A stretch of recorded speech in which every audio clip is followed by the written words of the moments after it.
लागणार प्रश्नच नाही. हे राधाकृष्ण मंदिर सारळ. तसं हे मंदिर फारसं लक्षात कोणाच्या येत नाही. चव्हाटा म्हणतात, गावदेवीचा मंदिराच्या बाजूला हे मंदिर आहे आणि जवळजवळ 200 वर्ष जुनं मंदिर असावं असं सांगतात. कमीत कमी 200 वर्ष जुनं असेल काय? झाला आता 70 म्हणजे त्याच्या पुढं 100 वर्ष तर नक्कीच जुनं ना. 100 वर्ष. हे आहे ना, हां हे डिझाईन असे मिळणार नाही. हे बघ कसे केले वेल्डिंग, काय केले ते जुनी वेल्डिंग.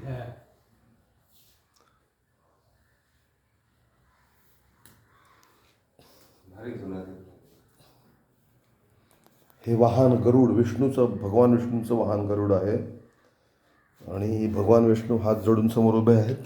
असं हे फार जुनं स्ट्रक्चर असलेलं सारळ गावातील एकमेव मंदिर. आणि आपण आता आलोय मुख्य गर्भगृहात, त्याला गाभारा म्हणतात. छान सुंदर नकाशी काढलेली आहे.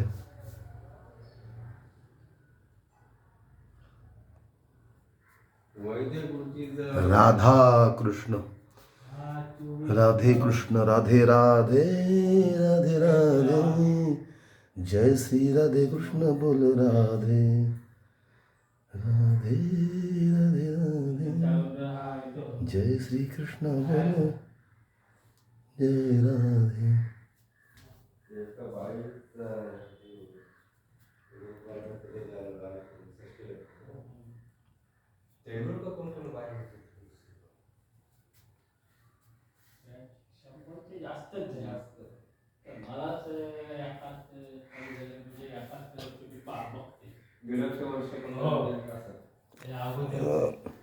हे आपल्या सारळगावचे रहिवासी सुरेश कडवेजी सांगतात की कमीत कमी 100 वर्ष आणि जास्तीत जास्त 150 वर्ष तर सहज झाले असतील, असं या मंदिराचं वैशिष्ट्य आहे. आणि हे झटकन लोकांच्या लक्षात येत नाही मंदिर आहे ते, कारण त्याचं स्ट्रक्चर बाहेरून घरासारखं आहे पण आतून पाहिलं तर फार सुंदर दिसतं.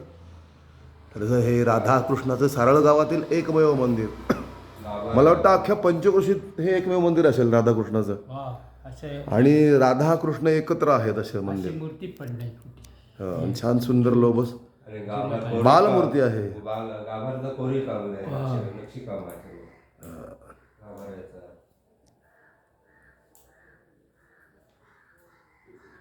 पूर्वी जत्रा भरत असत तेव्हाच ते